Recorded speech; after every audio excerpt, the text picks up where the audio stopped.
Yeah, it was pretty rough. All right, y'all. So let's see. I did send you guys a quick message yesterday, y'all. I should have been better about this. I should have started 5.1 on Monday just because when we did anti-derivatives, it really didn't take us that long to do. So I did send you guys a message. I did put the notes here for 5.2 today. I'm not necessarily certain we're going to get through all of 5.2, but at least I'd like to start it just so that we can kind of stay on track. So that's why I'm kind of doing that. And so actually, you know what? I forgot to edit this in here. We're not. No, we're not necessarily behind. Yeah, I just want to. What I want to do is I want to make sure so, y'all, for chapter 5, there's only 4 sections in chapter 5. It's 5.1, 5.2, 5.3. We actually skip over 5.4 and we do 5.5. And then there's 6 sections in chapter 4. And what I'm really trying to do is just kind of even, kind of space everything evenly out. I've already started working on the notes for chapter 6, and 6.1 is going to be a super short section. Like in the homework, there's 4 problems in there. So we'll be able to knock that out really, really quick. Again, I just want to make sure that we do have time to cover all the stuff. Yo, the homework for 5.2 is due by 11:59 p.m. At 22:59 on my but 11:59 p.m. Let's see, almost, yeah, on the 18th. Okay, so that's when it'll be due. Let's see, Monday, April 18th, because we'll probably finish that. We'll probably finish 5.2 on this coming Monday, y'all. So the homework will be available, but again, it's not due till the following Monday. But anywho, so y'all, let's do this.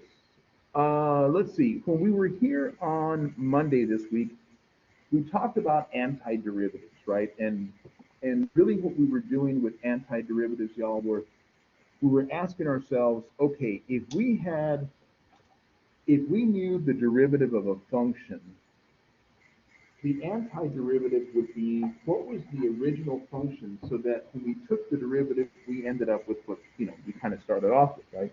I know it's kind of a wordy way of putting it.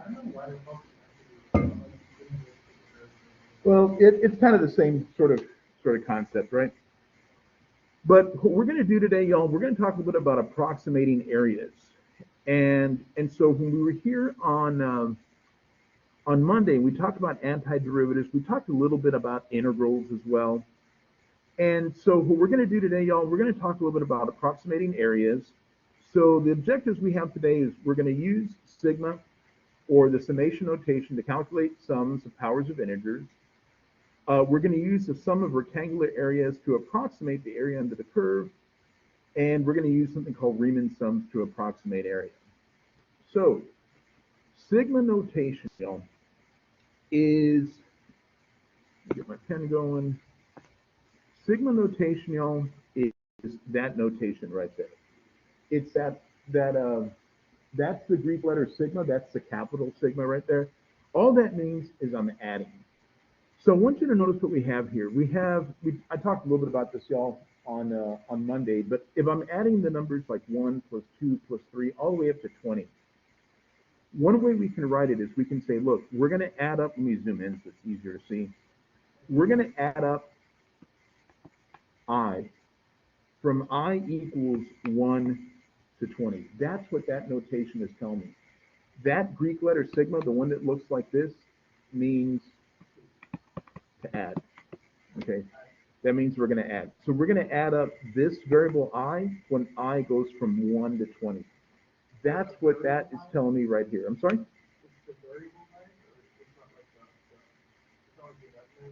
No, not imaginary number I. Okay. So we're just adding up this variable here, and sometimes they use different letters. Sometimes they'll use J, sometimes you'll use K. It's just letting you know that it's going to be any number. But that's what that symbol is telling me. If I'm adding up all these numbers, we can write it using something called summation notation. Okay, it just means we're adding. So a couple of things we have here, y'all. Some properties of sigma notation. Hello.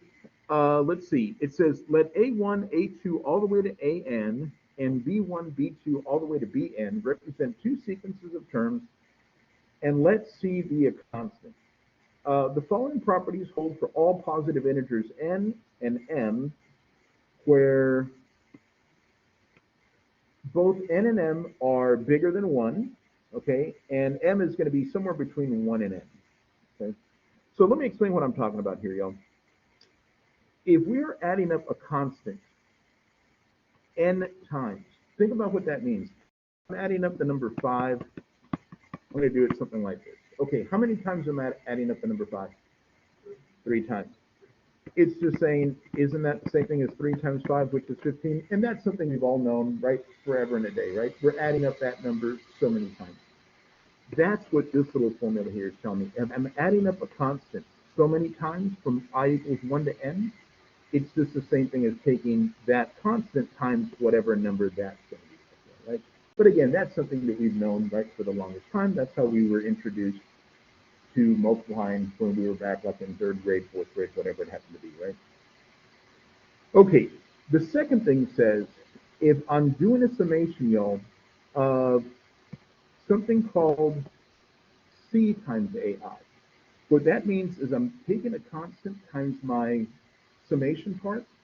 We can bring that constant out on the outside and then do the summation. And then once we do the summation, we can multiply by that constant. We'll find our answer. Okay. The summation of two individual terms will be the summation of the first term and the summation of the second term. And the same rule applies, y'all, when I'm subtracting. If I'm taking the summation of the difference, I can find the summation of the first term, find the summation of the second term, and then subtract them together. Okay, and y'all, we're going to go through some of these problems in a minute to kind of, kind of help make it make sense. Okay. Let's see. Okay, this one here is pretty important. So let me explain what this one here is telling me. This one here is telling me, y'all, is if I'm adding a sequence from I equals 1 to n, we can break that up into parts. The easiest way for me to kind of explain this is, I'm going to make this up. Suppose I'm going from I equals 1 to, I don't know, 10 of some term AI, right? So remember what that means. What this really means for y'all is I'm going to do A1 plus A2 plus A3 all the way until I get to A10, right?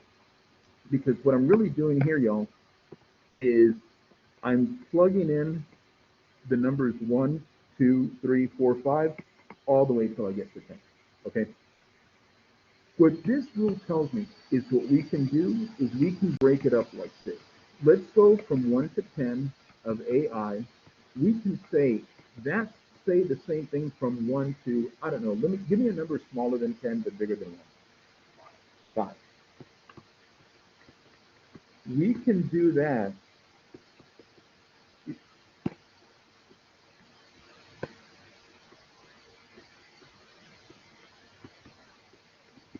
we can say, if we're going to go from 1 to 10, we can do it from 1 to 5, and then we can pick up from 6 to 10, and we're still going to get all the individual terms.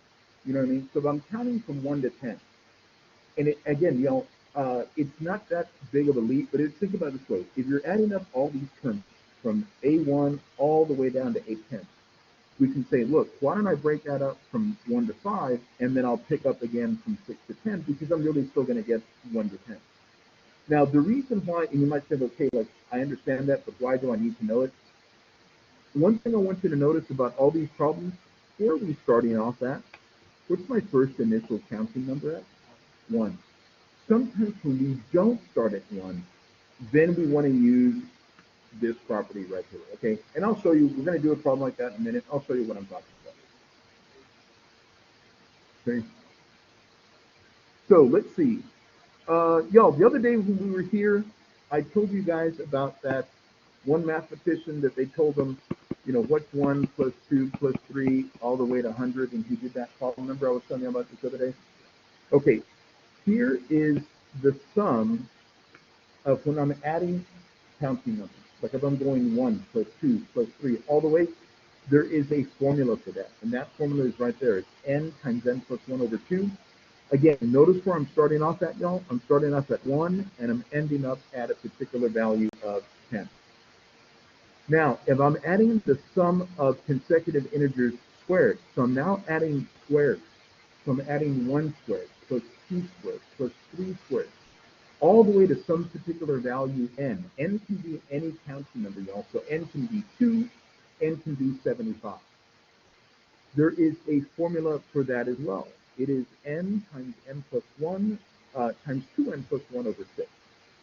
And we also have one for the cube. So now, if I'm adding 1 to the third, plus 2 to the third, plus 3 to the third, so on and so forth, again, now I also have a formula for that, okay? So, I'm going to show you how I'm going to use some of these properties, y'all, to do these problems here. So, here's my first problem. It says, use the rules for sums of powers of integers to compute the sum. Now, I'm going to show you 2 ways I can approach this problem. What am I adding up? I'm adding up the numbers I from starting at 7, and I'm going to end up at what? Okay, so what that really means is this is what I'm doing, right? And I'm going to write them all out. Okay, y'all, it's not like an obscene amount of numbers there. I mean, it's 7 to 20. One way I can do it, take my calculator, add them up, right? I can do it like that. I mean, it's going to take me some time, but I can add them up.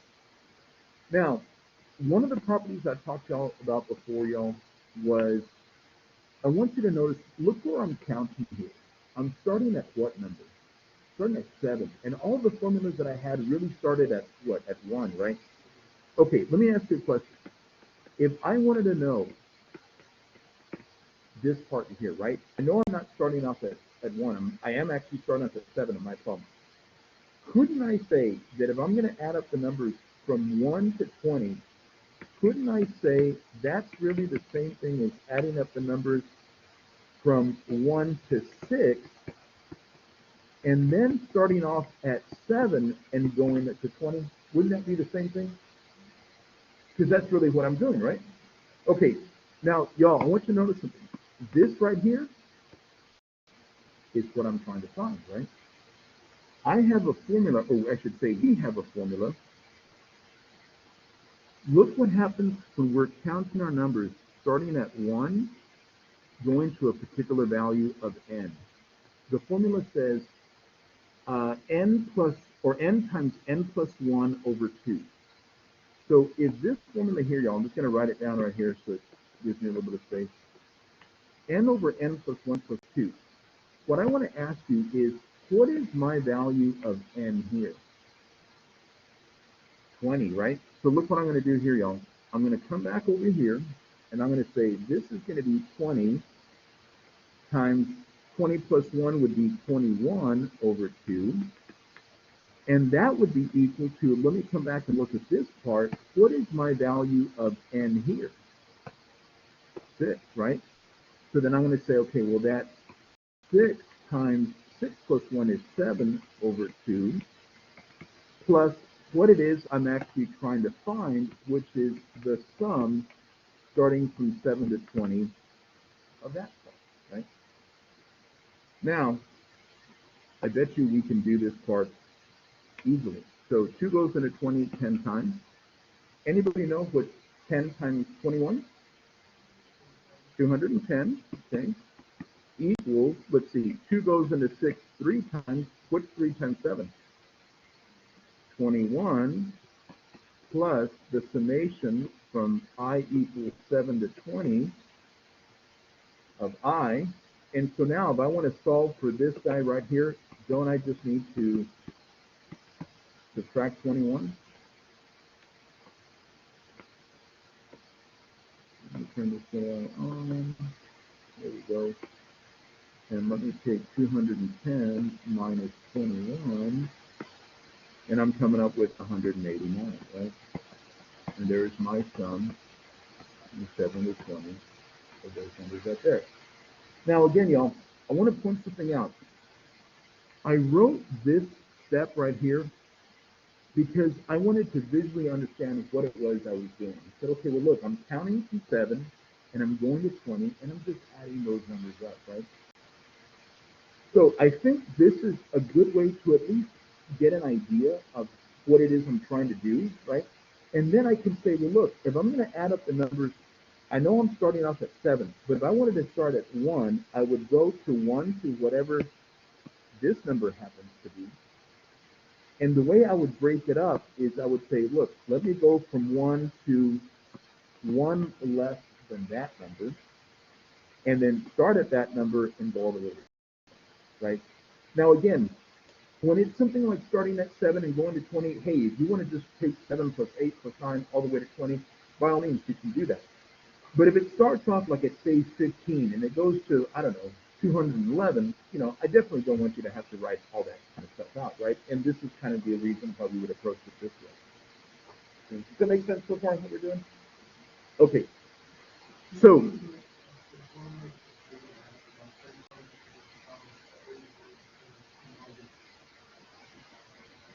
yeah, this is exactly what you're doing. So when you're doing very large sums, this is exactly why we have these formulas, right?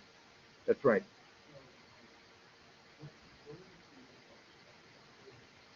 Yeah, I mean, honestly, off the top of my head, John, I don't know off the top of my head, but I will tell you once I remember.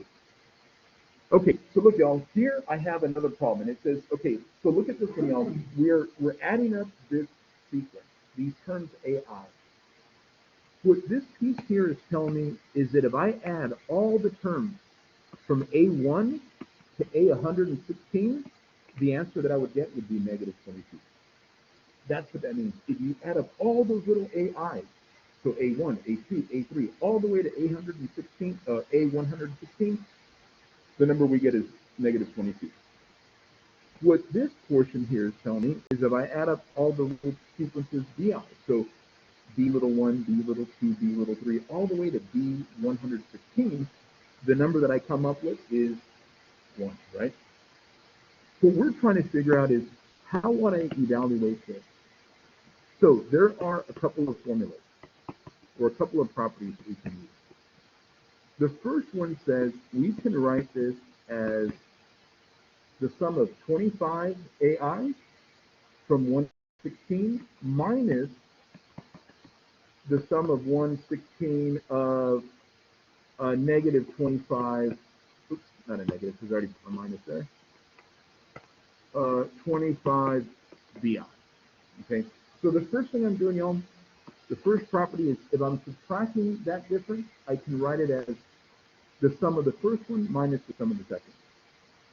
The second property I'm going to use, y'all, anytime we have some values right here in the front, those values can go outside of my summation.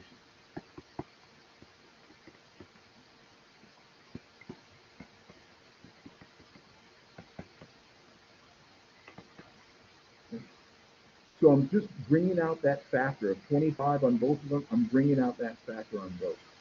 Okay. Well, we don't want to divide because the only time you can divide, John, is if we have an equation here and we don't have an equation yet. But let me ask you a question. Do we know what that sum adds up to? Yes, it does. So we're going to have 25 times a negative 22 minus 25. Do we know what this sum adds up to? Adds up to 1. And so again, here, I'm just going to use my calculator, and I'm going to say, okay, I'm going to slide that on.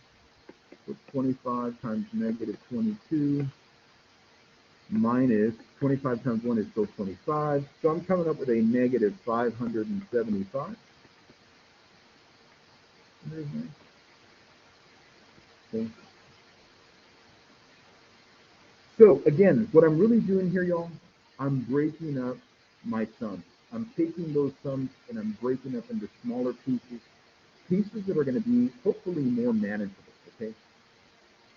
So y'all, 5.1 is going to have a lot of summations. The first few problems are going to be these kind of straightforward, let me add some of these problems together, and then we're going to kind of do the approximating areas component. Okay, so Here's my next problem, and it says, use summation properties and formulas to rewrite and evaluate the sum. Okay, so first thing I'm going to do here, y'all, I'm going to break this up into pieces. So one thing I do like about this problem, I am starting at the number 1. And that's where we always that's hopefully our starting point. Starting at the number 1 is great because all those little properties, I'm just going to scroll back up here so you can see it real quick. But if you notice, all these little formulas and all these little properties, we're all starting at 1. Again, if you notice here, we're all starting at 1. And that's kind of what we want to make sure we're starting off at. Okay, so when we're not, we'll figure it out. But if we're starting at 1, hey, life seems to be good. Okay, so look, we're going to break this up, y'all, into 3 sums. 9i squared plus the sum from 1 to 33 of 4i minus the sum from I equals 1 to 33 of the number 2. Okay. That's my first step. My second step, y'all, I'm going to bring these factors out. Those constants are going to come to the outside. So I'm going to have 9 times the sum from 1 to 33 of I squared plus, let's see, I have a 4 now, the sum of I equals 1 to 33 of I minus, I want you to think about what I'm doing here, y'all. Look at this piece right here. I'm adding up the number 2. I'm adding it how many times? 33 times, right? So look, just to give you an idea again, and we talked about this at the beginning of class, but hey, it's okay if we don't remember it because we're going to come back and visit it right now. Remember when I'm adding up a constant n times, it's the same thing as n times that constant? So like I said before, if I was adding up the number 5 3 times, it would just be 3 times 5. So if I scroll back to my problem that I have here, I'm adding up the number 2 33 times. So if I'm adding up the number 2 33 times, that's doing the same thing as 33 times 2, which would be, there you go. And it's a minus, y'all, because there was a minus right there. Okay? All right. Y'all, so I don't have to do so much scrolling back and forth and all that kind of fun stuff. Let me see. Here we go. Let me do this. Oops, that's not what I want to do.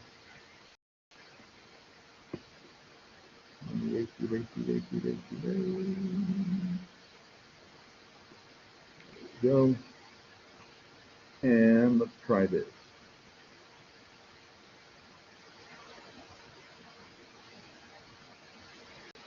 Let me copy this guy here.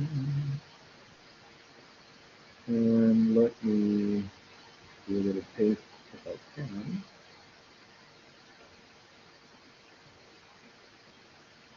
Paste. There we go.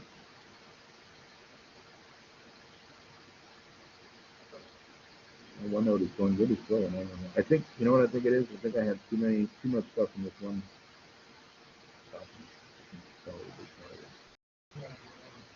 On this one document. That is what it is. I need to start printing them on a different one. Okay, so look, let's do this. Okay, so I have the sum formulas here, y'all. I want you to notice something. When I'm adding the squares, okay, so I'm just going to kind of do this so we can see it a little bit better. When I'm adding up my squares, so look, I'm adding I squared from I equals 1 to some value of n. Look at the formula I'm going to use. It's going to be whatever this number is, n times n plus 1 times 2n plus 1 over 6. Okay, so let me ask you a question. In this problem here, what is my value of n? 33.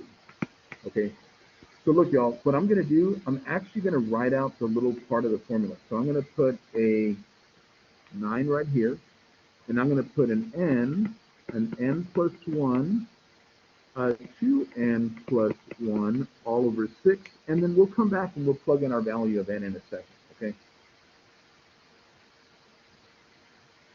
Plus, y'all, my value of n is still 33, right? But now I'm adding up the i's. So I'm just adding up this piece right here. So look, the formula I'm going to use now is going to be n times n plus 1 over 2. Okay, so right here I'm going to have n plus 1 over 2, but I still have that 4 in front of it, so I don't want to forget my 4. And then minus 66. Okay, so now, y'all, all I'm going to do is everywhere I have the letter n, I'm going to plug in what number? 33. Okay, so look, we're going to go 9 times 33. 33 plus 1 would be 34. What's 2 times 33? Plus 1 more? There you go. All that over 6. Plus 4 times, you guys are doing great with this stuff, 33. 33 plus 1 we said was 34 over 2 minus 66. Okay. So now what I have here is I'm just going to be doing some plug and chug stuff here, y'all. This step is pretty much calculator type work. So if I were you, this would be my approach. I'm going to do parentheses, and I'm just going to go like this: 9 times 33 times 34 times 67 divided by, what number am I divided by? Divided by 6. Here we go, divided by 6. Close off my parentheses, plus parentheses again, 4 times 33 times 34 divided by 2, and then minus 66. And are you all coming up with 114,939? Okay, good. We're all coming up with the same thing. So 114,939.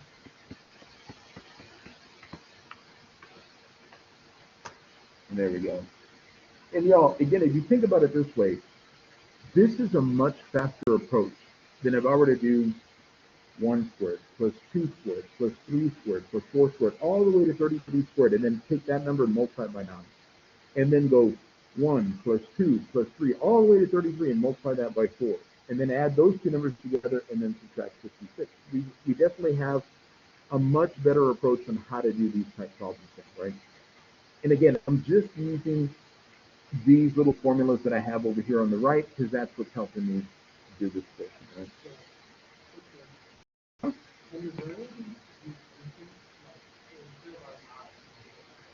course. It's just a variable, right? Yeah, it's just a variable. All right. Of course. So look, y'all, let's do another problem. We're going to approach this problem very much the same way we did the last one.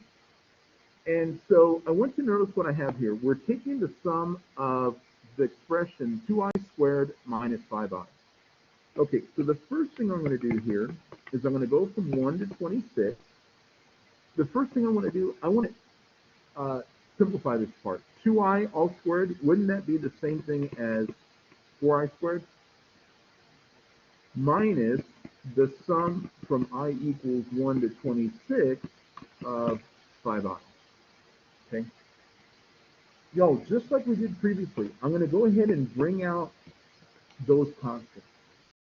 This is going to be 4 times the sum of I equals 1 to 26 of I squared minus 5, the sum from 1 to 26 of I.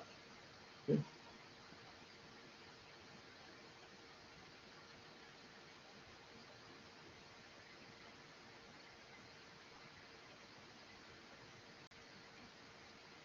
All right, so now let's go ahead and start using our formulas.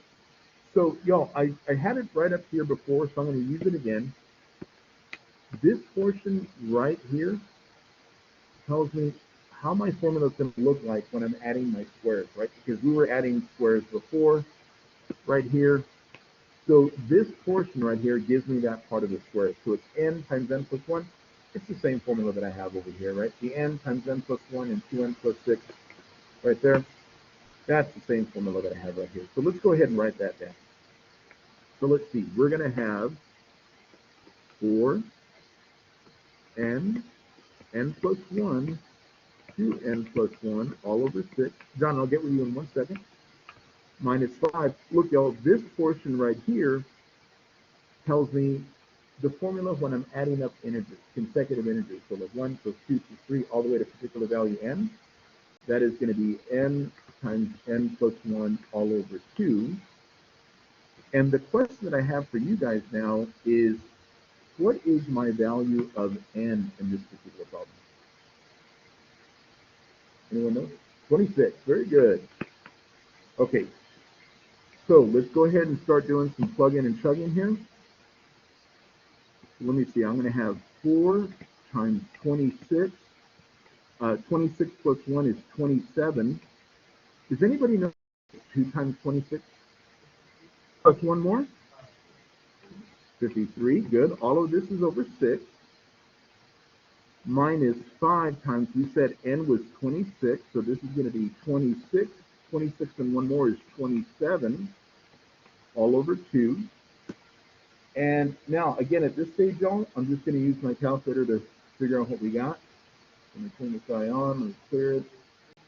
So 4 times 26 times 27 times 53, all that's being divided by 6. Plus, let's see, 5 times, oops, forgot my parentheses. Oh no, they're there. 5 times 26 times 27, and divide it all by 2. And is anybody coming up with 26,559? Okay, so I made a mistake somewhere. Let me see. 4 times 26, 27, 53. Oh, you know what? I put a Subtraction, sir. Okay, so let's just come back over here. Oh, it's just kidding. Minus. Okay, enter. Is that what y'all got? 23,049? All right. Good, good, good.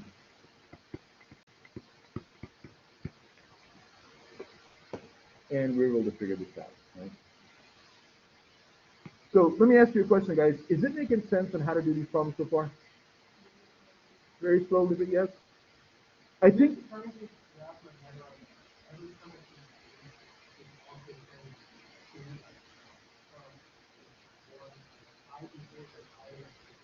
Uh-huh. Yes.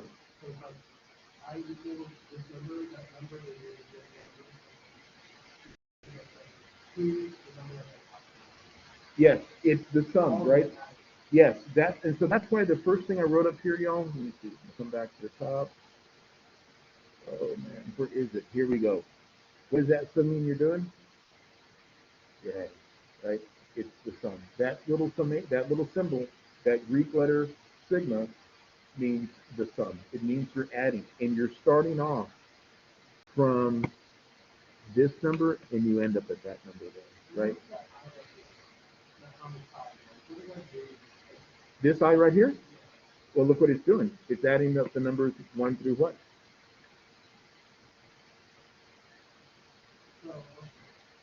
Right? Because I'm adding up the number I starting from 1 to 20.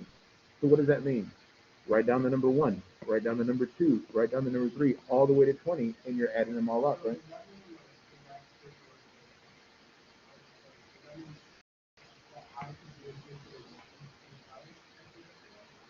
Yeah, you're replacing it with 1, 2, 3, and 4. So you're substituting, you're right here, where this I happens to be, you're plugging in first the 1, then you're plugging in the 2, then you're plugging in the 3, because you're adding up all the numbers I, starting from 1 all the way to what? All the way to 20, right? So look, let me scroll back over here. Look at what I wrote right here, John. This is now I what? I squared, right? So what am I doing now? I'm counting all the squares from 1 until whatever my value n is, right? So now I'm adding 1 squared plus 2 squared plus 3 squared. Same thing here for the cube, right? And so that's what these things are telling me. And for these, we actually have some formulas.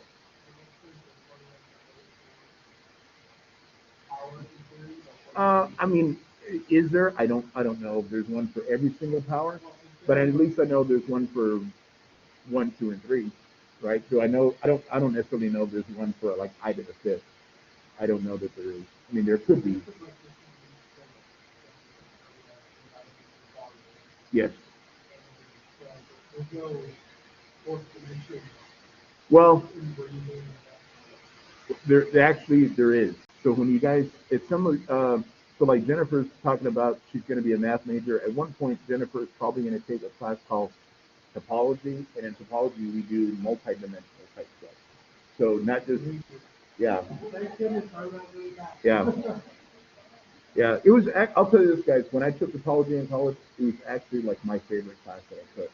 It was really, it was. I really enjoyed it. I think part of it was the teacher I had. I thought was really great, and that made a big. You know what I mean? Like when you have a good experience, it makes. You know what I'm saying? It makes anything better.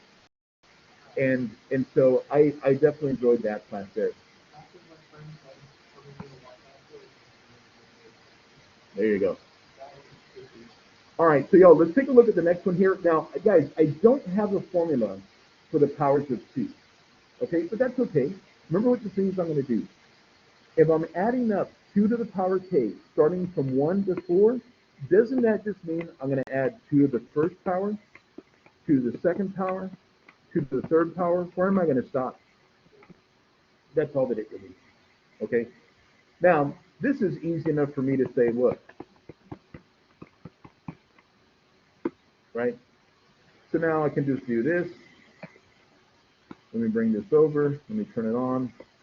2 plus 4 plus 8,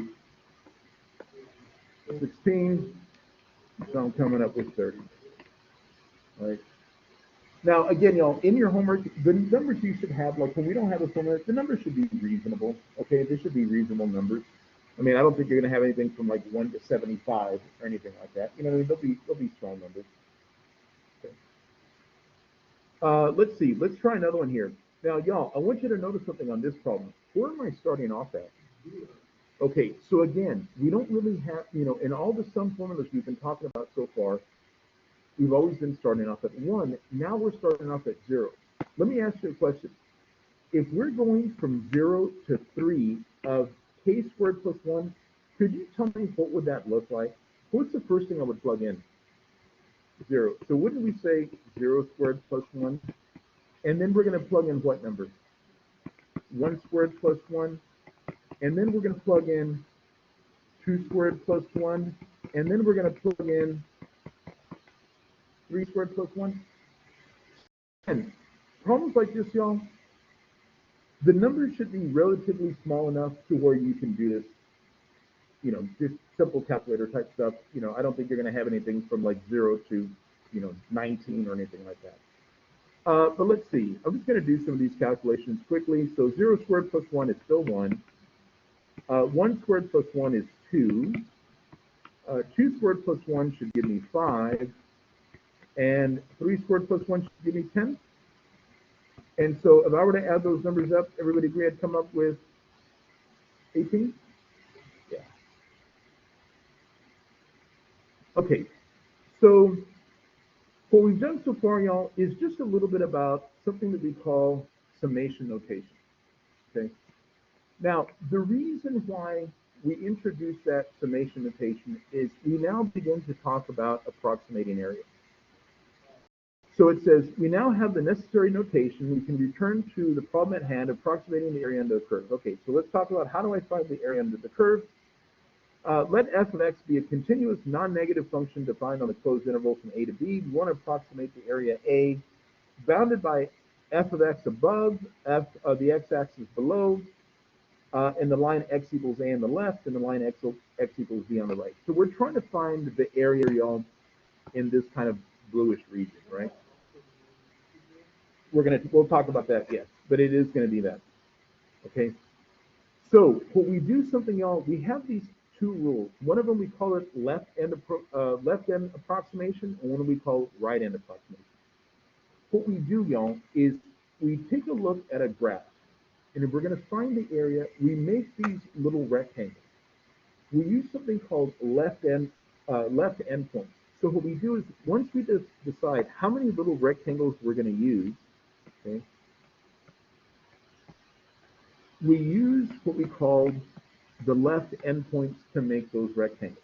So we found the value here, we found the value here, we find the value here, and we find the value here. We make these rectangles. If I wanted to find roughly, again, if this is an approximation, so this is not the exact area, but this is an approximation.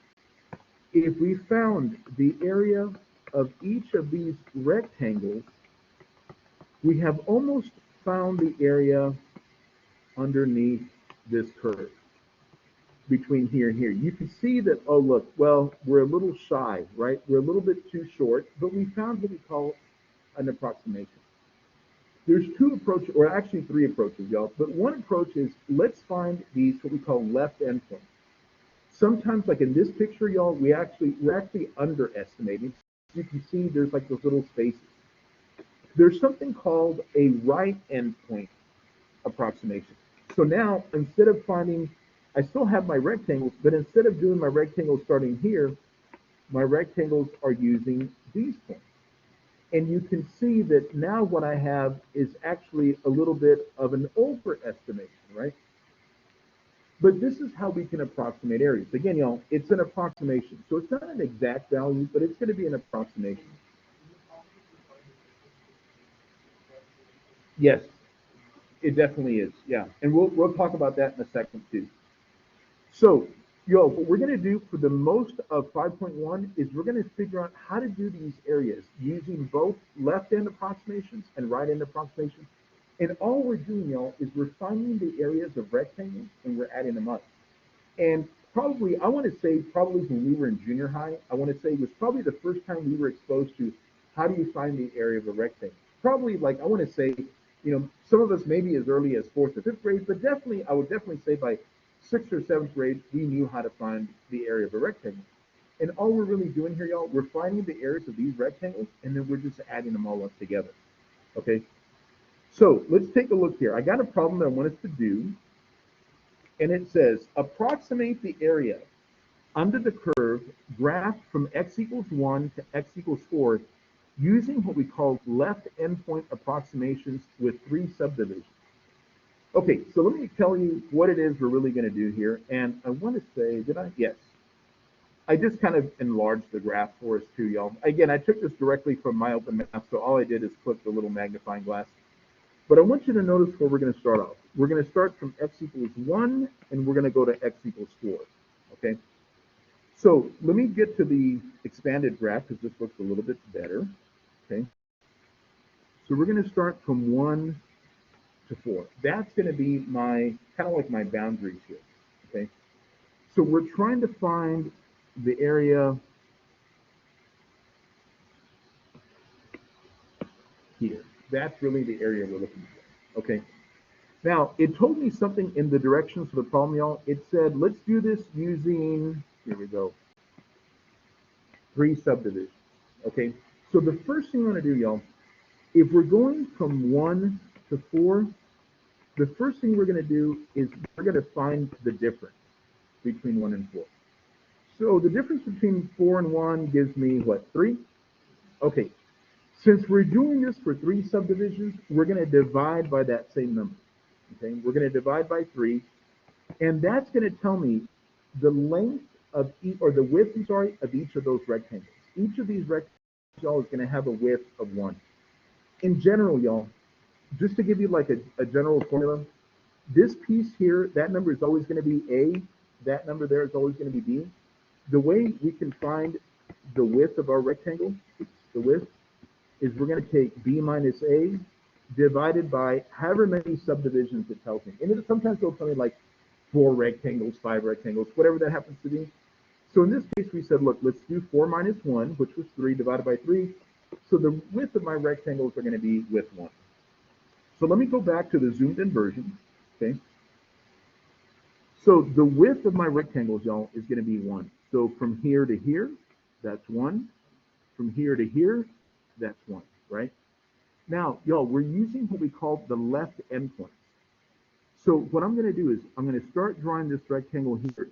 This is my left endpoint because I'm starting off on the left-hand side.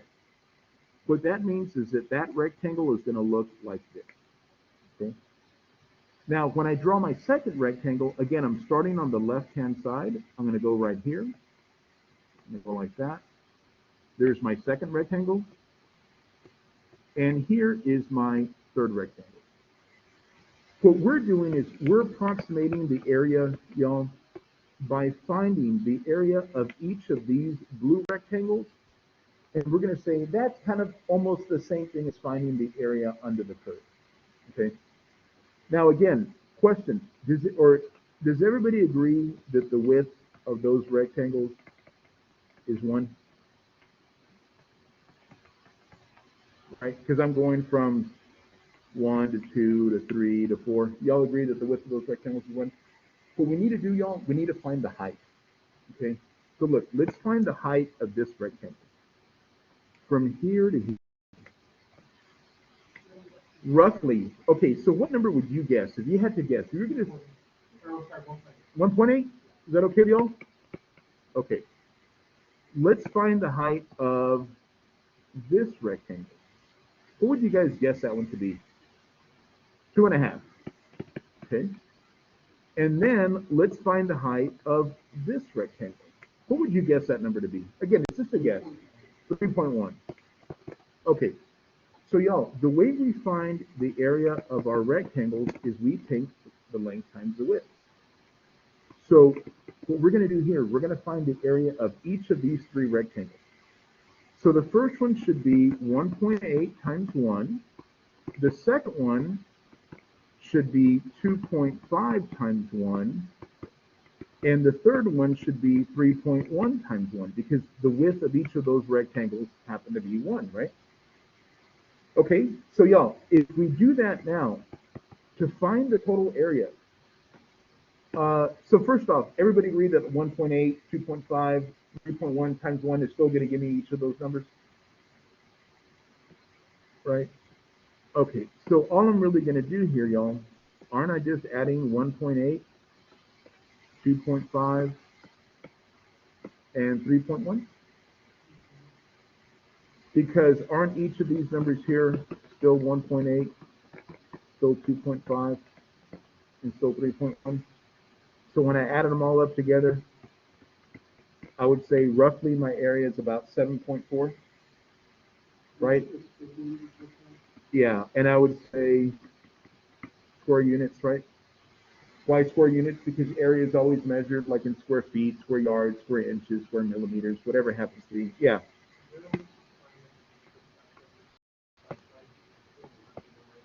We're going to do that in a second. Yeah. So, y'all, let me ask you a question. Did we overestimate or did we underestimate here? We underestimated here, y'all, because you can see we didn't really count that part right there, right? So again, it's an approximation. It's not exact, right? It's not exact.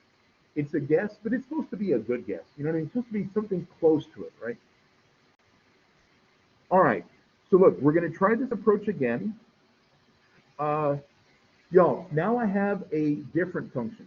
So it says approximate the area under the curve y equals x to the third from x equals 1 to x equals 4 using right endpoint approximation with 6 subdivisions. Okay. So number 1, we're going to do this using what we call right endpoint approximations. Okay. So that's something I need to know. It said from y equals x to the third from x equals 1 to x equals 4. Now, guys, I'm going to give you a heads up. In the homework problem here, it did not give me the graph. What I did is I went and I graphed it. I actually used Desmos, you know what I mean? But again, if you have a calculator, you can do the graph. I picked up the graph because it's, again, I'm doing right approximations. I'm doing a visual thing here. I need to know what the picture looks like. So that's why I just did the graph and I copied and pasted it here. Y'all, if you have a calculator, obviously you can do it like that. I think when I've sent you guys videos out before, if, I don't know if anybody has an iPad or even on your phone, you guys, you can do the calculator stuff. Yeah, I did X cubed. So like I have a calculator app that I have on my iPad, and I can just, do the graph here so I can at least see kind of what's going on. You know what I mean? But that's basically what I did. Desmos is something you might want to do. It's free. It's online. Just type in Desmos and you can graph your stuff.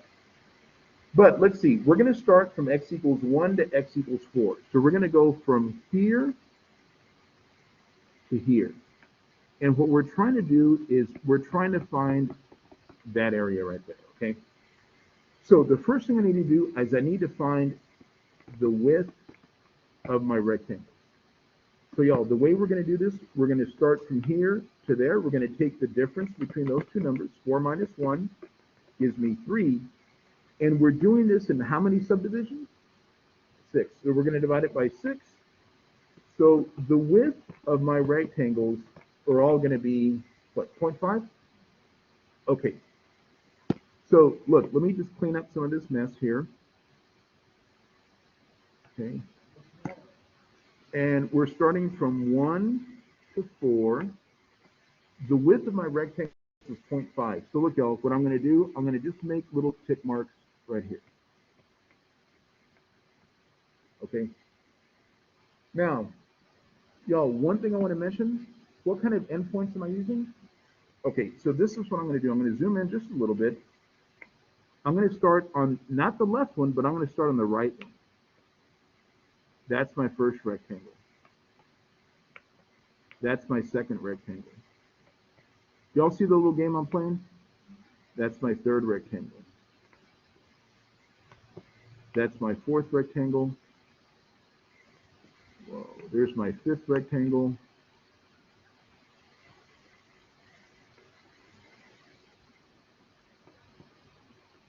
There's my sixth rectangle. Okay. What we're going to do now, y'all, we're going to find the area of each of those rectangles. Okay, so one thing that we already said, on all of them, the width of each rectangle was 0.5, right? That we knew from the get-go.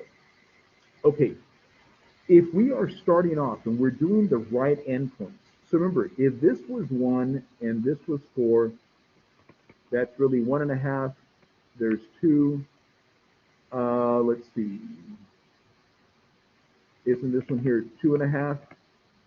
There's 3. There's 3.5, and there's 4. I need to find out what the height of this rectangle is. Okay. Now, y'all, I want you to notice something. In this problem, they actually gave me the function, right? I drew the graph, but they actually gave me the function. So if I want to find the height, aren't I really taking 1.5 and raising it to the third power? Because wouldn't that be the value right there? Does that make sense? Look, let me grab my calculator again. Let me find the height of that rectangle. So 1.5 to the third. The height of that rectangle, y'all, I'm coming up with 3.375. Okay, so the height of that rectangle is 3.375. Okay, so I'm going to find the area of my first rectangle, and I'm just going to write it right here, y'all. I'm going to have A1. It's going to be 0.5 times 3.375. I'm going to find the area of my second rectangle. So my second rectangle, the width is 0.5. Okay. Now I need to find the height. So remember, the height of this rectangle is 2 to what power? 2 to the third. Isn't that going to give me 8? Okay. My third rectangle, the width is still 0.5. Now the height is going to be 2.5 raised to the third. So I'm going to use my calculator for that. 2.5 to the third. So the height of that rectangle, I'm coming up with 15.625. Okay. All right. The height of my fourth rectangle, okay, the width is still 0.5. Now the height, it's going to be 3 to the third power. Anybody know what 3 to the third is? 3 to the third. 27, right? There you go. Okay. Let's do the fifth rectangle. Okay, so that's going to be 0.5. Now, the height of the fifth rectangle, y'all, is going to be 3.5 to the third. So let me do that here. 3.5 to the third. Okay. I'm coming up with like 42.875. And then finally, my last rectangle, the width is 0.5, and the height is going to be 4 to the third. Anybody know what 4 to the third is? Very good. Excellent. Okay, y'all, let me ask you a question. What am I going to do with these numbers now? We're going to multiply them, and then we're going to do what? Add them together. Okay, so I want to show you something. I'm going to show you this like by writing it down, and then I'm going to show you something, and you tell me if this seems reasonable.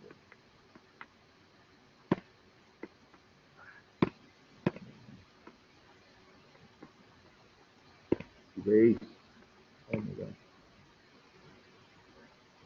Come back to eraser. There we go. Okay.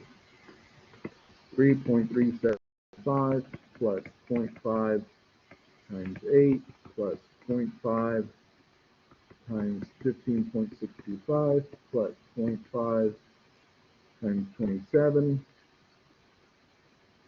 plus 0.5 times 42.875 plus 0.5 times 64. Y'all, let me ask you a question. Just simple math problem. Do y'all agree that they all have a factor of 0.5? Okay. So could I do this?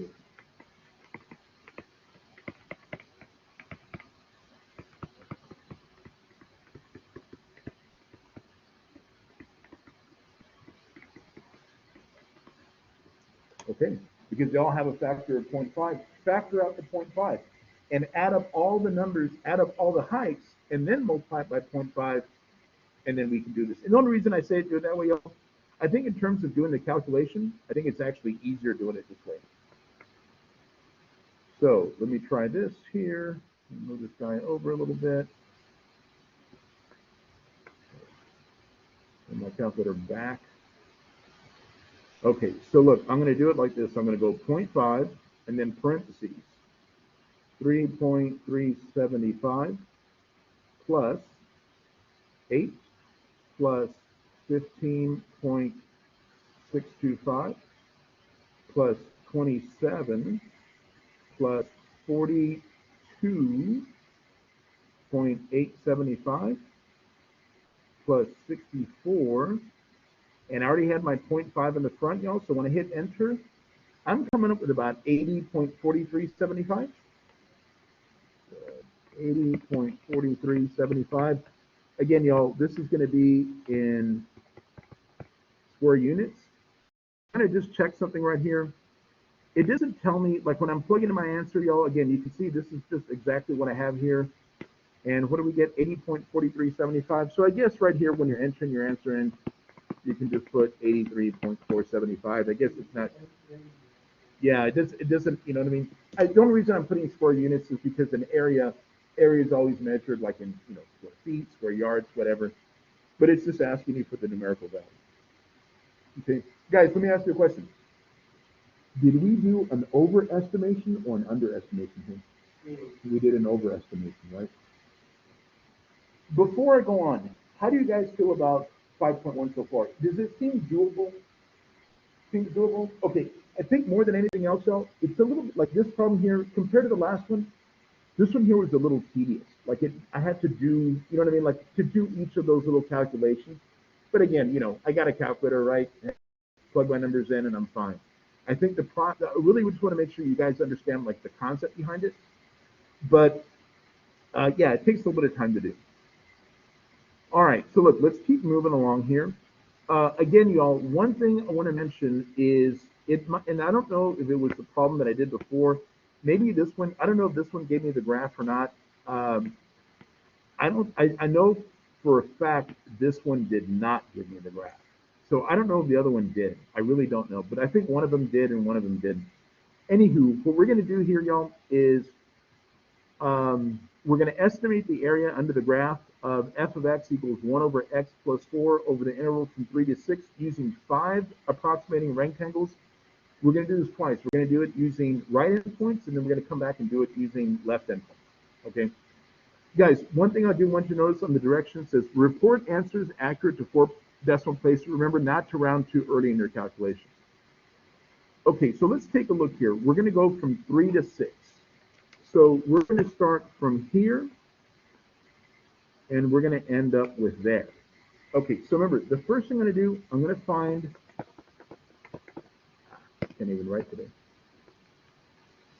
I'm going to find the width of my rectangle. So the way I do that is I'm going to take from 6 to 3.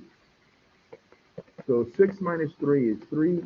And we're going to do this using how many rectangles? 5. So the width of my rectangle is 3 divided by 5, I want to say is going to give me a 0.6, right? That's how wide each of my rectangles are going to be. They're going to be 0.6 in width, okay? So look, let's do a little zoom here. Okay. We're starting from 3, and we're going to 6, with the width of each rectangle being about 3.6. 1, 2, 3, 5. Okay, so it's going to be somewhere like here's about 3.6. If I add another 0.6 to that, that should be somewhere right about here. I don't know, that's 4.2. If I do this again and add another 0.6, that should be 4.8. If I add another 0.6, that should be about 5.4. And if I add another 0.6, that's going to give me 6 right there. Does that make sense? All I'm doing is I'm adding 0.6 to each of those things. Okay, the first time we're going to do this, y'all, we're going to use right endpoints. Okay? So look, this is what my first rectangle is going to look like. It's going to look like this. My second rectangle is going to look like this. My third rectangle is going to look like that. My fourth rectangle and my fifth rectangle. Okay, so first off, everybody agree the width of those rectangles is 0.6? Okay, what we want to do now, y'all, we want to find the height of each of these rectangles. The function that was given to us was f of x is equal to 1 over x plus 3. Pretty sure that was the function. X plus 4. Oops. X plus 4. That was the function that we were given, okay? So if I want to find the height of this rectangle here, does everybody agree I need to find f of 3.6? Okay, so let's do this. Y'all, since I'm going to have to do this 1, 2, 3, 4, I'm going to have to do this 5 times, okay? So what I would probably do, would just be my approach, I would go to my y equals, and I would write 1 divided by x plus 4, right? I would enter that in, and then I would just use my y bars of my first function, and I'm going to do this the first time at 3.6. Okay. And y'all, it said something about report answers accurate, excuse me, to 4 decimal places. If we're going to go to 4 decimal places here, would you say 0.1315 or 0.1316? 16. Okay. So the height here, and I'm gonna actually just mark it up here, y'all. 0.1316. 0.1316.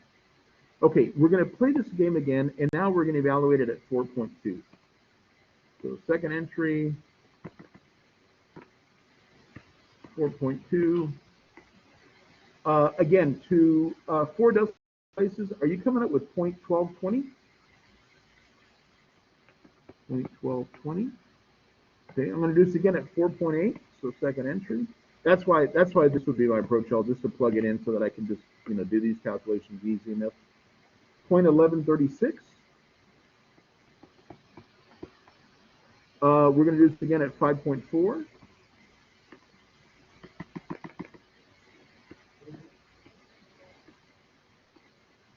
Uh, 0.1064. And then I have to do this one last time at 6.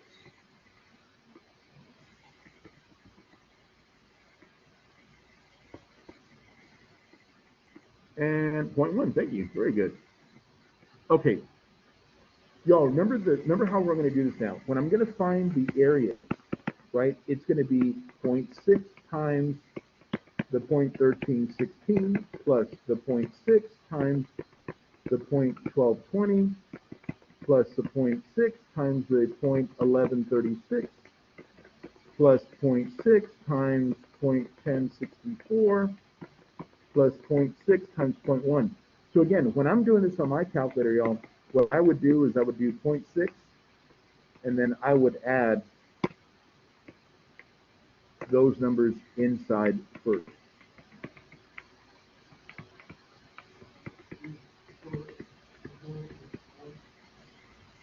Not to the fourth, it's 1 over x plus 4, right? Yes, because it tells me right here, report my answers to 4 decimal places. 0.1064 and a plus 0.1. Okay, so let me do this over here.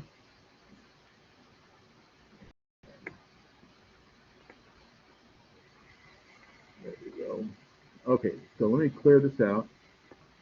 0.6 times 0.1316 plus point. No, we're not starting at 3 because we're using right endpoints, right? 1220 plus 0.1136 plus 0.1064 plus 0.1, and let's see, 1, 2, 3, there we go. What I came up with, y'all, was 0.34416. Did anybody come up with the same thing? Okay, 0.34416. So let me write that down. 0.34416. Okay. So right here, y'all, that's what I would enter in for my answer for the first portion. 0.34416. Okay. Hey, we got it. Okay. Y'all, we're going to play this game again, but now we're going to do it using left endpoints. It's not that big of a deal in terms of the numbers that I'm going to use. My numbers are still going to be the same. What's going to be different now is when I draw my rectangles, I'm starting off on the left. So that's my first rectangle, right? That's my second rectangle. That's my third. That's my fourth. That's my fifth. 1, 2, 3, 4, 5, 6. Am I doing too many? You know why? Yeah, sorry. My bad. Yeah. I know what I did now. Oops. Okay. We're gonna start here, and we're gonna go to that one. There we go. That's what I meant to do. I was just kidding.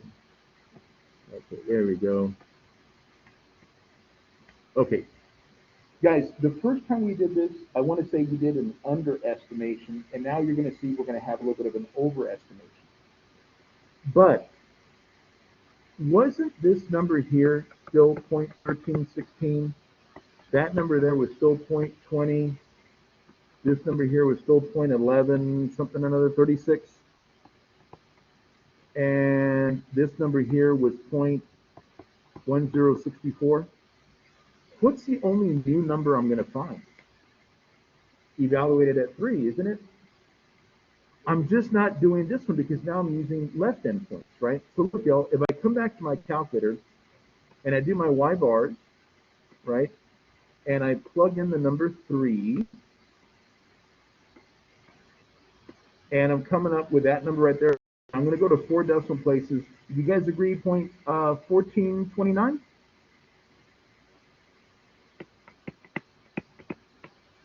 So look, aren't I just going to add these numbers now and multiply it by 0.6?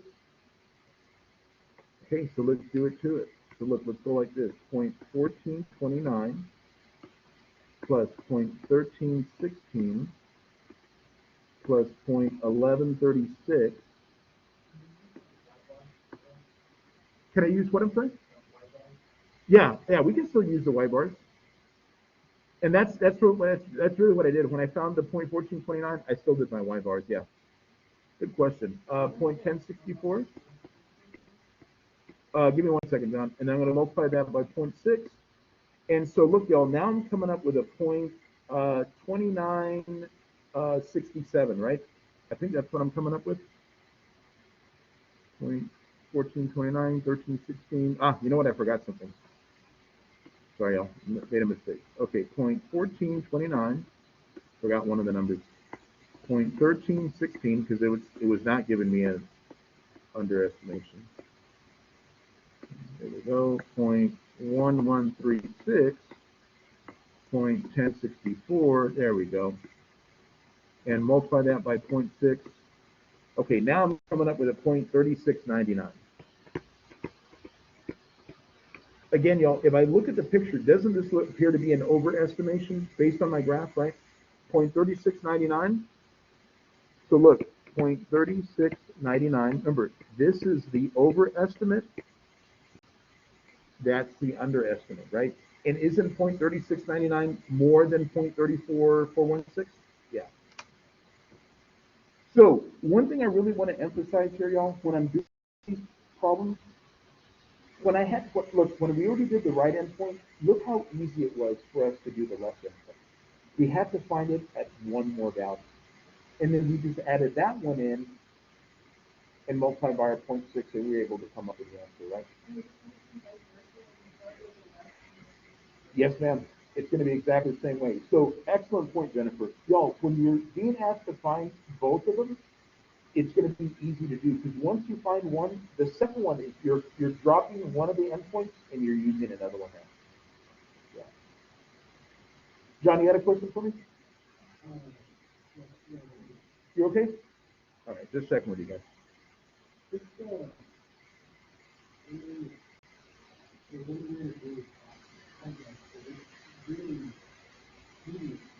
Yeah, it's tedious. I mean, there's no doubt about it. But you know, it's not like a huge thing. Okay. Let's take a look here, y'all. We're gonna do same sort of process here. Liquid leaked from a damaged tank at a rate of RT liters per hour. The rate decreased as time passed, and the values of the rate at the 3-hour time intervals are shown in the table. Okay, so look what we have here. We have the time, and we have how much the rate at which the water is, decreasing.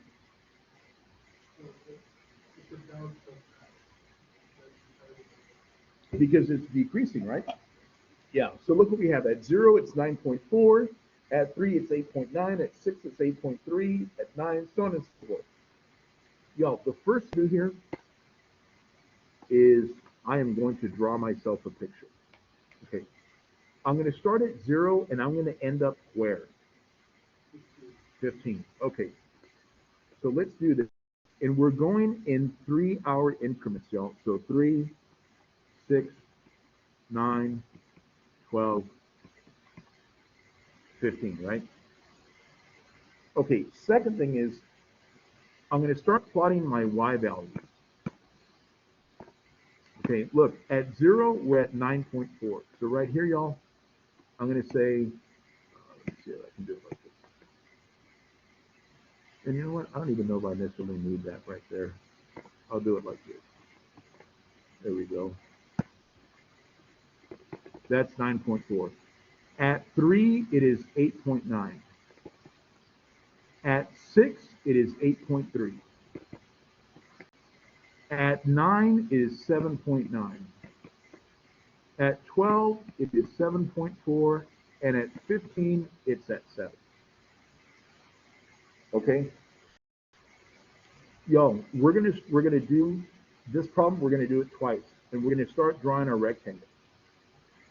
So look, y'all, if I were to do this, if I were to say, look, I'm going to draw a rectangle here, and then I'm going to draw a rectangle here, I'm going to draw another rectangle here, I'm going to draw another rectangle here, and I'm going to draw another rectangle there. Okay. I want you to notice the height of the first rectangle. The height of the first rectangle is 9.4. The height of the second rectangle is 8.9.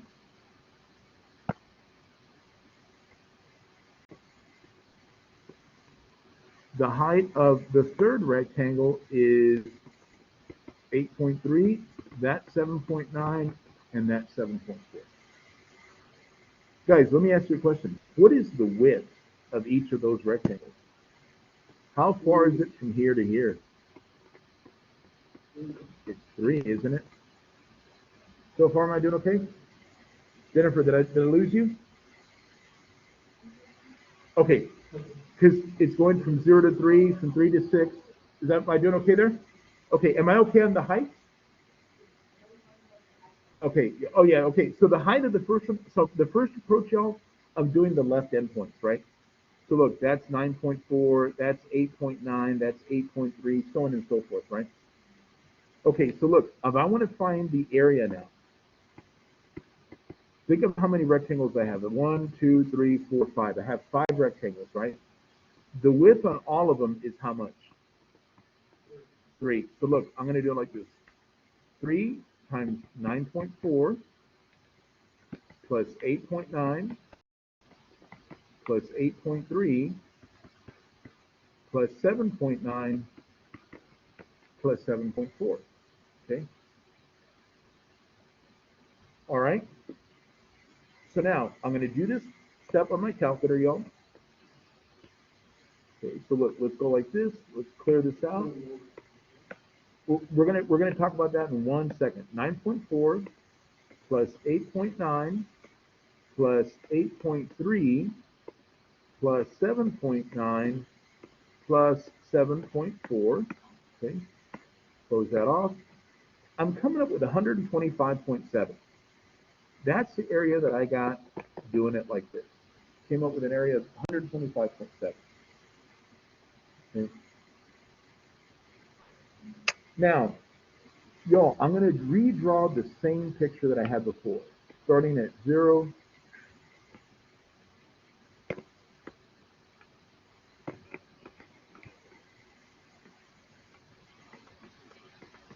3, 6, 9, 12, 16. Okay. At 0, again, I knew my height was 9.4. I knew this one here was 8.9. I knew this one here was 8.3. I knew this one here was 7.9. I knew that one there was 7.4, and I knew that one was 7. The first time I did this, we used the left endpoint, right? Okay, left endpoint. Let's do the right endpoint. So now look, this is what my new rectangle is going to look like.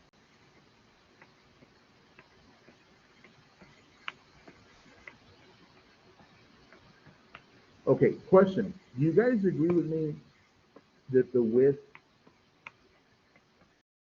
is still 3 all the way down? Okay, question. What's the height of this rectangle now? 8.9.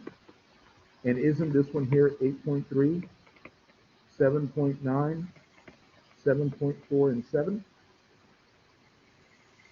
I want you to look at the numbers that I added up here, and I want you to think about what numbers would I add here now? What would be the only difference? Instead of what number? Instead of what number am I going to use? Instead of 9.4, I'm now going to use what number?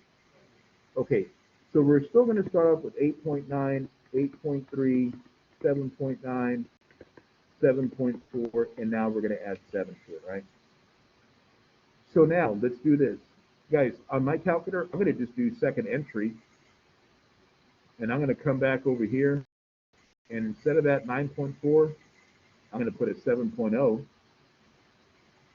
and I'm going to hit enter, and I'm coming up with 118.5.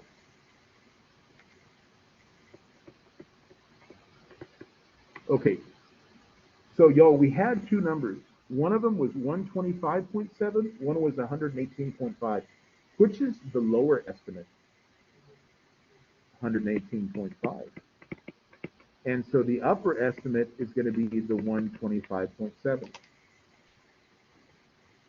One thing I want to point out here, though, notice in both cases, I drew my rectangle because I think having that visualization makes it much easier to do. But I want you to see that once we did the first one, the second one came out so much quicker, so much easier to understand.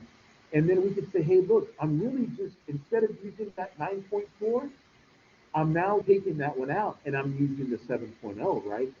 But I'm still adding the same, essentially, I'm still adding those numbers. I'm just replacing the 9.4 with the 7.0. Does that make sense? Does it seem a little bit less tedious doing the second part than it does doing the first? A little bit? Jennifer, am I still doing okay? I'm just trying to read your face, so I want to make sure that I'm doing okay here. Are you sure? So that's why, yes. So look, we're going to do another problem. It's almost identical to the one that we just did. Okay. So look, let's take a look here. It says speedometer readings for a vehicle in motion at 6-second intervals are given in the table. So look, the first thing I'm going to do here, y'all, I'm going to draw a picture. Okay. We're going to start at 0, and we're going to end up at, what, 36? I'm looking at the top numbers, y'all, because they're in 6-second intervals. So look, I'm going to go from 0 to 6 to 12 to 15 to 18 to 24 to 30 and to 36. Okay. Okay, so the first part, at 0, we're still at 0. Okay. At 6, we go up to 9. Okay. At 12, we go all the way up to 30. At, let's see, oh, we don't have a number for 15, do we? No, but we do. Oh, you know what? Why did I put 15? Yeah, I don't know why I did that, y'all. That was my silly mistake. Sorry. Sorry. That's 16, 24, 30, and 36. I don't know why I put that other one in. Okay. All right, so let's see. Now, why 16? Come on. 18. There we go. Okay, so at 18, I go all the way up to 54. At 24, we go all the way up to 69. At 30, we drop down again to 67. And at 36, we drop back down to about 49. Okay. All right. So y'all, the first one says here, we are going to do this at, the L6 y'all says we're going to do this at the left endpoints. So look, let me ask you a question. Isn't that what the first rectangle looks like?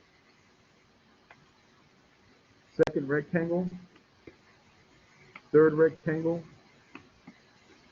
fourth rectangle, fifth rectangle, sixth rectangle. All right. So y'all, for the left part, I'm going to find the area using the left endpoint. Question, what is the width of each of those rectangles? 6. Okay. What's the height of the first rectangle if I'm right here at the bottom? 0. What is the height of the second? 9. 30, 54, 69, and we stop at 67, right? Okay, so look, let me do this part on my calculator. Boom, boom, boom. So like this, let me clear this. Okay, 6 times 0 plus 9 plus 30 plus 54 plus 69 plus 67. Okay. So when I do that, I'm coming up with 1374. Okay. So my area using the left endpoints is 1374. Okay. The distance I've traveled, right? Okay. Well, yeah, but I'm doing it using areas, aren't I? Aren't I finding the areas of each of those rectangles? Right? That isn't that really what we did? And then we take length times width and every one of them and added them up. Yeah. So we're still finding the areas of rectangles, right? It's in terms of the context of the problem, it is finding the distance. But yeah, we're still finding the areas of the rectangles. Look, y'all, I'm going to draw my picture again. 0, 6, 12, 18, 24, 30, 36. Okay. At 6, we said we had gone up to 9. This one here was 30. This one here was 54. At 24, we were at 69. At 30, we were at 67. And down here, we're at 49. Now, we're going to do this using right endpoints. So y'all, this is going to be my first rectangle. That'll be my second. That'll be my third. I'll make that a little bit higher. That'll be my fourth, my fifth. There we go. 1, 2, 3, 4, 5. 1, 2, 3, 4, 5, 6. There we go. 6 rectangles. Okie dokie, artichokes. 6. What's the height of the first one? 9. And 30 and 54 and 69 and 67 and 49, right? So now I'm going to do the same thing I did before. I'm going to go second entry. And instead of that 0, y'all, I'm going to replace it with a what, a 49? Insert 9, there we go.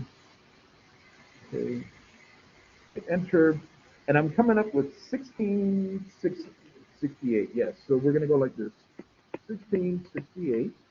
Okay. M3. I want to show you something here, y'all. We had cut this up. Each of those intervals were in, let's see, 1, 2, 3, 4, 5, 6, right? They were 6 rectangles. What this means, y'all, we're now going to do this in the middle. So we're not going to pick the left endpoint. We're not going to pick the right endpoint. We're going to do the middle, but we're now going to have how many rectangles? 3. So look, y'all, let me show you this. I'm going to do the same thing I did before. I'm going to draw my number line.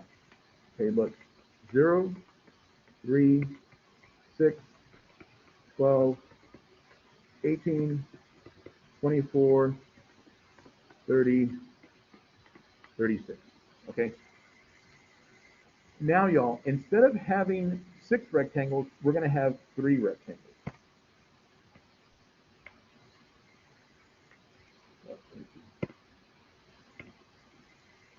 Okay, 3 rectangles. So let's see. If we're going from 0 to 36,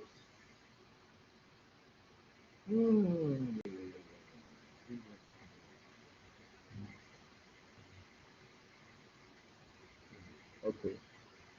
So what is 36? What is 36 minus 0? Still 36 divided by 3, 12. Each of my rectangles, y'all, now is going to have, I don't know why I put a 3 here.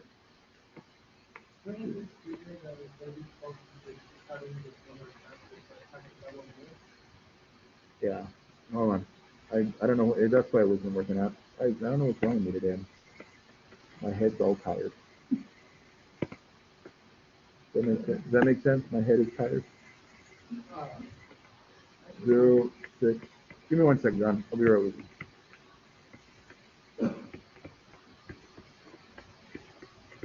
Okay, there we go. So the width of my rectangles, y'all, is now going to be 12.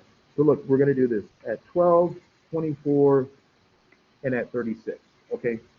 Now, y'all, since it has the M, the height is going to be the points in the middle. So at 6, what was the height at 6? 9. So that height is 9.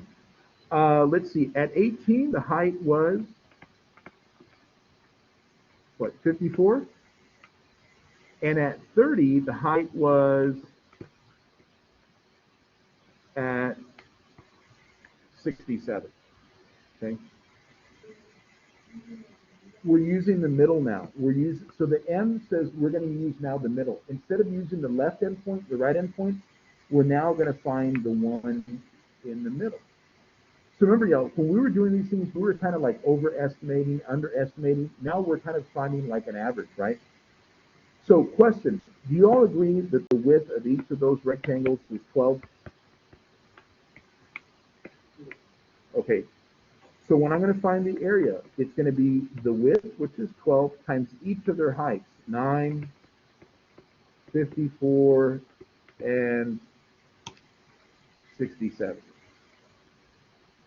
Okay, so 12 times 9 plus 54 plus 67. Not at all. That's okay. There we go. And I'm coming up with 1560. So y'all, normally when we're doing left endpoints and right endpoints, one of them is an overestimation, one of them is an underestimation. Isn't the middle one, didn't that number come out to be the middle, roughly in the middle between those two? So that's kind of it's just another way of approaching the problem. Here you go. Yeah, just another way of approaching the problem.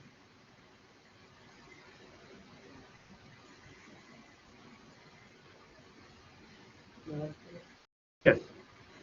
So, not gonna lie.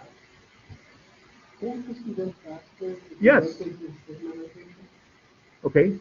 So you do, at the top, the trimming is going to the left side, right? Uh-huh. So your top number is going to be 67. Sorry. Yeah, no, it will be 30. That's 30, right? You're then starting from the left, left endpoint. Okay. So you do 30, so then you put the top number to 30. Okay. And then since you're starting at 0, I equals 0, and you can go to the next step and you put I, wouldn't it? On the right? Would that be a signal notation of Okay, signal? so did you try it? No. Okay. So you're asking me, is this calculation going to work? And my answer to you, John, is have you tried it? You got the fastest calculator in all the valley, man. So So what was it? I don't know. You're, X equals 0 and 65. okay. So John, I'm going to let you do that as I go to the next one. Okay. All right. Look, y'all. Got another problem here. And then we'll take a little break. We'll just do a little bit of 5.2, y'all. We won't do too much big. 5.1 is definitely taking us some time to go through. But let's try this. It says an object moves with a velocity given in the graph below. How far did the object travel from t equals 0 to t equals 25?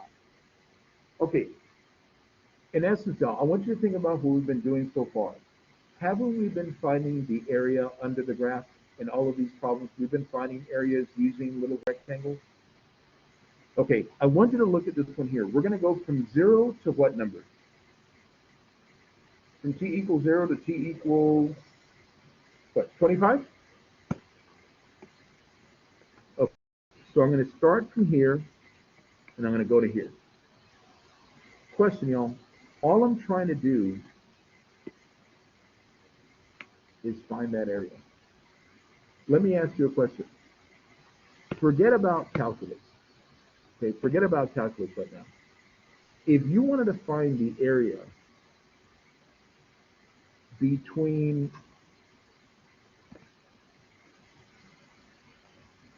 here, here, and here, what would your approach be?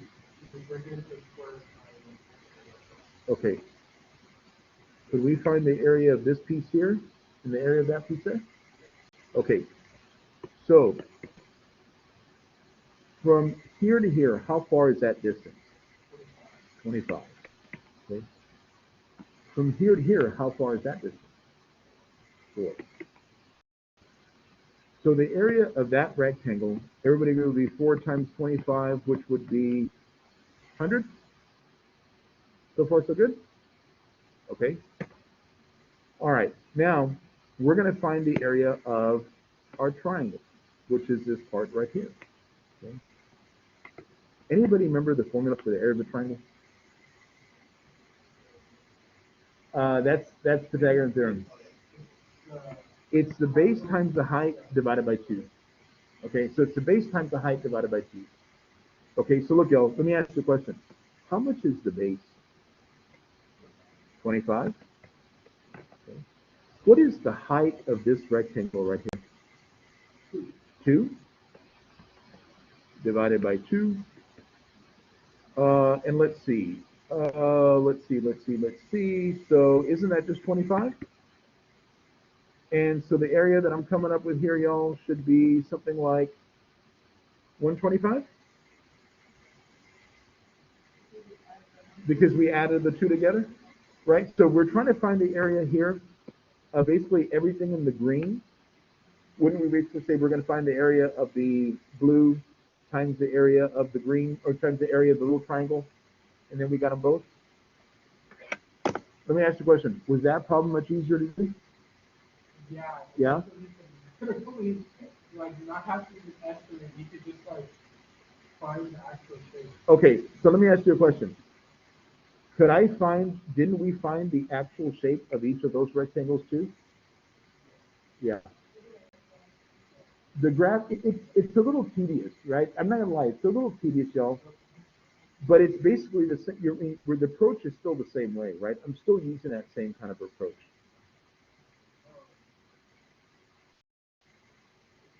Yeah. Yes. Okay, there you go. Okay, look, y'all, I got another one here.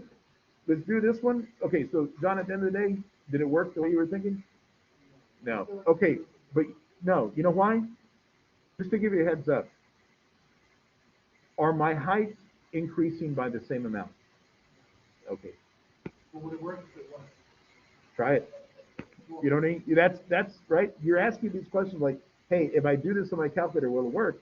And my thing to you is try it. You know what I mean? See if it's going to work. Okay, let's take a look at this problem, y'all. I'm going to do the same thing here. Look, we want to find the area. Let A of x be the area bounded by the graph, the horizontal axis, okay, and the vertical lines t equals 0 and t equals x.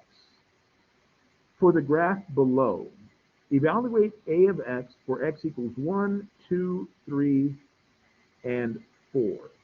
Okay, so this is what we're going to do here, y'all. We are going to find the area here. We're going to find the area here. We're going to find the area here. And we're going to find the area. Okay.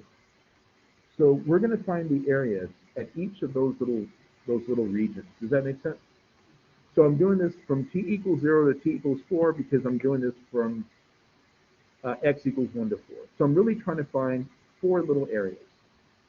Okay, I want you to think about this, just like we did a little while ago. Okay. The only thing I'm going to do here, y'all, I'm going to keep these lines here. Oh,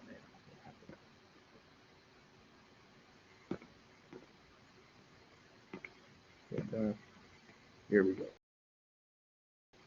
Okay, I'm going to keep these lines here, here, here, and there. Okay, so let me ask you a question. If you were going to find the area of the first region, call this region 1, how would you find the area of that one? Exact same way we did before. What's the area of this rectangle here? 1, okay? Plus, we're going to do the area of the triangle. Now look, y'all, I want you to look at this triangle going from here to here to here to here to here. Okay, remember, formula for the triangle is the base times the height divided by 2. So 1 times, what's the height? Isn't the height 4, y'all? Because I'm going just from this part to this part here, right? So 4 over 2. So the area of the first one would be 1 plus 2. Everybody agree the area is going to be? Jennifer, am I doing okay so far? Okay, just checking with you guys. All right, look, y'all, let's do the second one. Okay, we're going to use the same approach. What's the area of that little rectangle? Still 1. Okay, now let's find the area of the triangle. It's going to be the base times the height. So 1 times, what is the height from here to here? 3 all over 2. So 1 plus 1.5 isn't 1 times 3, 3 divided by 2, 1.5. So wouldn't that be 2.5?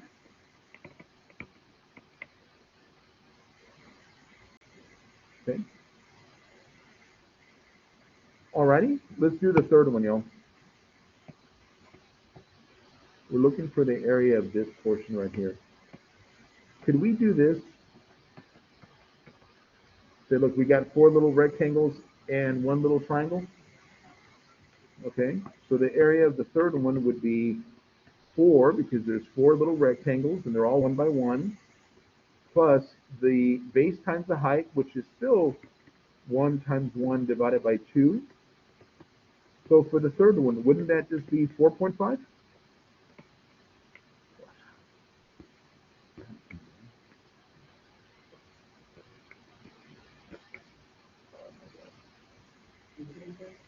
Yeah, I'm just thinking like zoomed out all over you. I don't know why. Okay, 4.5. Yeah. Okay, and we got one last one, y'all. This one over here. Isn't it going to be, is it going to be the same thing? Okay, so wouldn't that also be a 4.5? And there we go. We found the area of each of those little rectangles. Or each of those little rectangles and triangles and all that kind of fun stuff. That's all we're doing there, y'all.